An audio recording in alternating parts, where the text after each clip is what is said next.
वो कहावत आपने सुनी होगी, सोने की तलाश में निकले थे लेकिन हीरा खो दिया। इंग्लिश में कहावत है, in search of gold we lost diamond. लेकिन एक असली हीरा वही होता है जो अंत तक लड़ता है, और एक ऐसा ही लड़ाकू हीरा है, यानी अंत तक हार न मानने वाला हीरा फिर एक बार जो है सुर्खियों में आ गया है। एक ऐसा खिलाड़ी जिसने तिहरा शतक भी लगाया है। तिहरा शतक लगाने के बाद टीम इंडिया से ड्रॉप हो गए। 7 साल से उन्हें मौका नहीं मिला, लेकिन वो लगातार कोशिश कर रहे हैं, लगातार वो कोशिश कर रहे हैं, हार नहीं मान रहे। और अब ऐसा लगता है कि भाई उन्होंने अपना दावा जो है वो ठोक दिया है।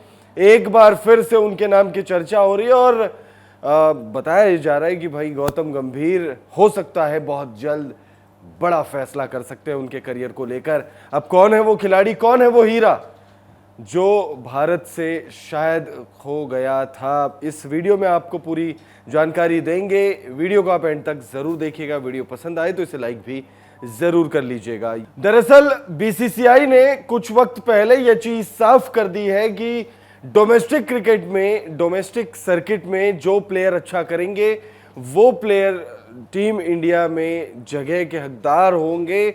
और इसी कड़ी में तमाम जो प्लेयर्स हैं वो डोमेस्टिक क्रिकेट में शानदार परफॉर्मेंस करने की उम्मीद के साथ जो है मैदान पर कदम रख रहे हैं। अभी इन दिनों बूची बाबू टूर्नामेंट चल रही है, उसके बाद कुछ वक्त बाद जो है 5 सितंबर से दिलीप ट्रॉफी खेली जाएगी। लेकिन इन सब के आप इतर अगर देखेंगे तो महाराजा कप भी खेली जा रही है, महाराजा ट्रॉफी भी खेली जा रही है, जिसमें रॉकेट नायर नाम से मशहूर टीम इंडिया के खिलाड़ी करुण नायर, वो करुण नायर जिन्हें भारत का सबसे अनलकीएस्ट क्रिकेटर भी कहा जाता है, उस खिलाड़ी ने तहलका मचा दिया है, मैदान पर जलजला ला दिया है। और बल्ले की ऐसी आंधी आई है उनके बल्ले से कि अब शोर बीसीसीआई के दरवाजे तक, बीसीसीआई के बोर्ड रूम तक पहुंच गई है।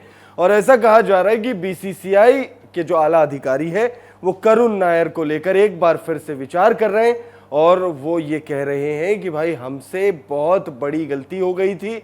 करुण नायर के साथ जो भी अन्याय हुए अब उसे सही करने का वक्त आ गया है, ऐसा लोग कह रहे हैं। सोशल मीडिया पर भी कह रहे हैं कि भाई उनको टीम इंडिया में मौका मिलना चाहिए। और लोग सोशल मीडिया पर यह तक लिख रहे हैं कि गौतम गंभीर हो सकता है बहुत जल्द उन पर कोई बड़ा फैसला कर सकते हैं, क्योंकि टीम इंडिया अभी बांग्लादेश के खिलाफ 2 मैचों की टेस्ट सीरीज खेलेगी। और जिस तरीके की वो फॉर्म में है, हालांकि उन्होंने जो सुनामी लाई है बल्ले की वो T20 फॉर्मेट में लाई है, T20 मैच में लाई है, लेकिन लोग ये कह रहे हैं कि भाई इन्हें मौका मिलना चाहिए। और लोग गौतम गंभीर को लेकर सोशल मीडिया पर ये लिख रहे हैं कि गौतम गंभीर आप करुण नायर के साथ इंसाफ करिए, आप इस खिलाड़ी के साथ जितने भी अन्याय हुए हैं उन्हें आप सही करिए। अब महाराजा ट्रॉफी में क्या किया है करुण नायर ने, सबसे पहले उस पर हम बात कर लेते हैं, आपको बताते हैं। दरअसल महाराजा ट्रॉफी में 10वां मुकाबला खेला जा रहा था। मैसूर वॉरियर्स के कप्तान करुण नायर हैं और इस मुकाबले में 20 ओवर में मैसूर वॉरियर्स ने 226 रन बनाए 4 विकेट के नुकसान पर। और टीम के कप्तान करुण नायर ने 48 गेंदों में 124 रन नाबाद पारी खेली है, यानी आउट तक नहीं हुए। और 124 रन सिर्फ 48 गेंदों में उन्होंने बनाए। 9 छक्कों की उनकी ये पारी रही, जिसमें उन्होंने 13 चौके भी लगाए। और इस दौरान करुण नायर का जो स्ट्राइक रेट है वो 258.33 का रहा, यानी लगभग 250 से 260 के स्ट्राइक रेट से करुण नायर ने बल्लेबाजी की और जबरदस्त उन्होंने बल्लेबाजी की। और उनकी इस बल्लेबाजी की वजह से लोग ये कह रहे हैं कि भाई करुण नायर ने दावा जो है वो ठोक दिया है। अब बीसीसीआई को इस पर फैसला करना है कि करुण नायर के साथ वो क्या करते हैं। 32 साल के करुण नायर को पिछले 7 सालों से टीम इंडिया में जगह नहीं मिली है। साल 2016 करुण नायर के लिए बड़ा ऐतिहासिक साल रहा था। करुण नायर टेस्ट क्रिकेट में भारत की तरफ से तिहरा शतक लगाने वाले सिर्फ दूसरे बल्लेबाज बने थे वीरेंद्र सहवाग के बाद। वीरेंद्र सहवाग ने 2 बार यह कारनामा किया है, लेकिन करुण नायर की इस पारी में खास बात यह रही कि करुण नायर 300 रन का आंकड़ा पार करने के बाद नाबाद लौटे थे। वहीं अगर वीरेंद्र सहवाग की बात करें तो उन्होंने 2 तिहरे शतक जरूर लगाए, लेकिन वो दोनों मौकों पर आउट हुए, करुण नायर आउट नहीं हुए थे। करुण नायर का करियर बहुत छोटा रहा है।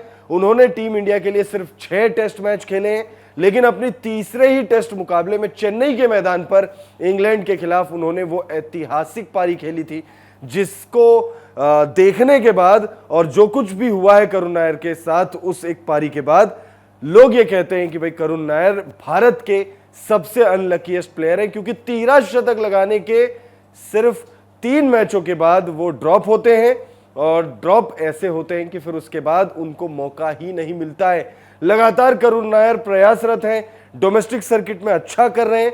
उनको उनके परफॉर्मेंसेस की वजह से लोग प्यार से रॉकेट नायर तक कहते हैं। रॉकेट नायर इसलिए कहते हैं क्योंकि भाई रॉकेट की तरह वो बल्लेबाजी करते हैं, ताबड़तोड़ अंदाज में बल्लेबाजी करते हैं, फिर चाहे टेस्ट हो, वनडे हो या फिर हो T20। फिलहाल इस वीडियो में इतना ही, लेकिन आप कमेंट करके बताइएगा करुण नायर को क्या टीम इंडिया में मौका मिलना चाहिए? क्या आपको लगता है कि करुण नायर के साथ जो भी नाइंसाफी हुई है या जो कुछ भी हुआ है उसको सही करने का वक्त अब गौतम गंभीर के पास आ गया है?